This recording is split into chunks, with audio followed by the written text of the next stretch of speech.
El condicionamiento clásico puede ser tan potente, de hecho, que puede incluso provocarnos una enfermedad, suprimiendo, por ejemplo, el sistema inmunológico del cuerpo. El sistema inmunológico es una compleja red de órganos especializados y células que protegen al cuerpo de las enfermedades. Liberan anticuerpos cuya misión es destruir bacterias, virus y otros invasores. Cuando el sistema inmunológico se condiciona para que no trabaje, los resultados pueden ser devastadores. En la Escuela de Medicina de la Universidad de Rochester, el investigador Robert Thaler y su colega Nicholas Cohen condicionaron a un grupo de ratones para que aborrecieran algo que normalmente les gusta mucho: el sabor del agua con gusto a sacarina.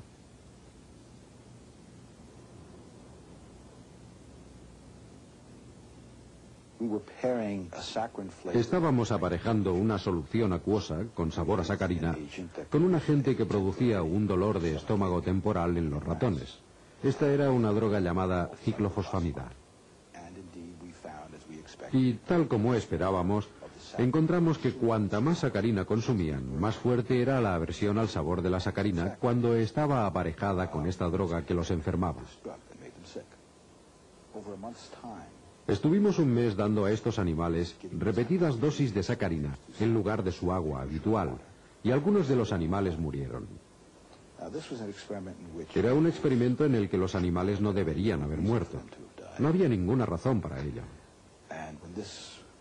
Cuando en un experimento sucede algo no previsto, resulta molesto y buscas la razón de por qué ha sucedido. Descubrimos que la droga que utilizábamos para inducir esta aversión al sabor es una potente droga inmunosupresiva. Suprime la respuesta inmunológica. Al mismo tiempo que estábamos condicionando la respuesta conductual de rechazo de la sacarina, también estábamos condicionando los efectos de la droga, es decir, una respuesta inmunosupresiva. Cada vez que el animal recibía una dosis de sacarina sin ciclofosfamida, se producía una respuesta de aversión y además una supresión del sistema inmunológico. Es decir, incluso el sistema inmunológico puede estar influenciado por el condicionamiento. Podemos aprender a ponernos enfermos e incluso a morir. El condicionamiento clásico no es el único tipo de condicionamiento.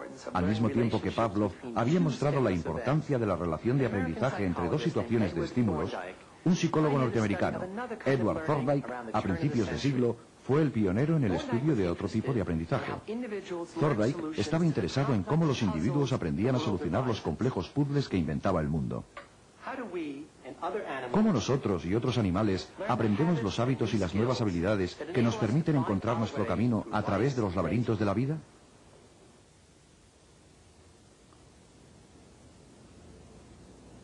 Con una cuidada observación, midiendo y cuantificando la conducta de los animales experimentales, Thorndike descubrió el tipo de aprendizaje que denominamos condicionamiento instrumental. Los animales de Thorndike trabajaban por ensayo y error. Las acciones que tenían como resultado una recompensa, es decir, las acciones con las que conseguía una meta, eran aprendidas. Para Thorndike eran las consecuencias de lo que un individuo hace lo que más influye en el proceso de aprendizaje.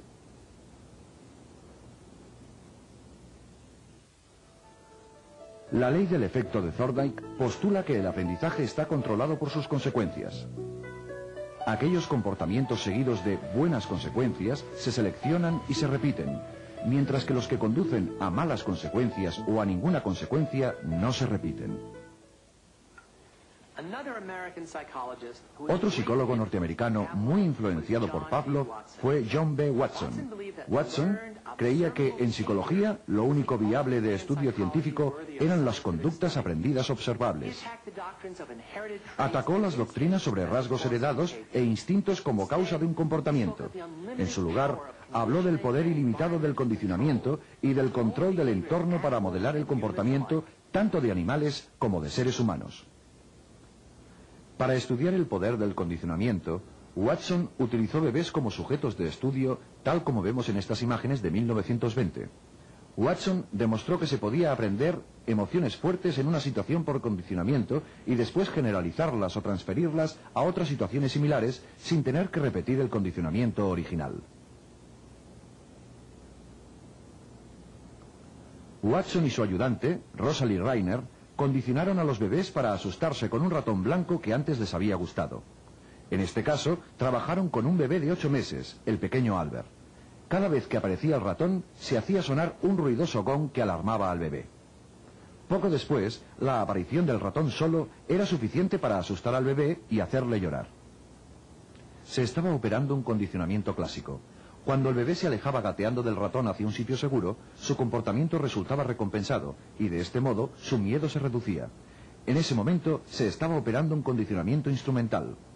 Más adelante, cuando el bebé veía algún estímulo similar al ratón, un conejo, un perro, un abrigo de piel, una máscara, su miedo aprendido se había generalizado para cualquiera de ellos. Aquellos bebés que antes no tenían miedo de nada, ahora se atemorizaban fácilmente por una gran cantidad de cosas inofensivas.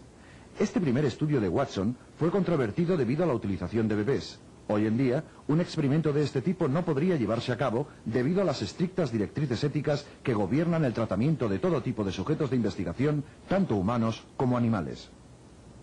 Algunos años después de estas demostraciones, un miembro del equipo de Watson, Mary Cover Jones, desarrolló técnicas para eliminar miedos ocasionados por condicionamientos naturales en adolescentes. Jones fue la primera terapeuta conductista. Pero estas técnicas llegaron demasiado tarde para algunos de los sujetos de Watson. El destino del pequeño Albert permanece en la incógnita. Otra figura esencial en el estudio del aprendizaje es el psicólogo de Harvard, B.F. Skinner. Skinner partió de las ideas de Pavlov sobre el control experimental y el condicionamiento, del énfasis de Thorndike en la importancia de las consecuencias del entorno y del enfoque de Watson sobre el comportamiento observable. La psicología es la ciencia del comportamiento humano, apoyada en la ciencia del comportamiento de otros seres. Sin embargo, el comportamiento humano se distingue debido a un cambio particular en su evolución que permitió el nacimiento de los lenguajes como una cultura especial. Y, desde luego, incluimos en el estudio del comportamiento lo que la gente dice sobre sus procesos mentales, sus intenciones, etc.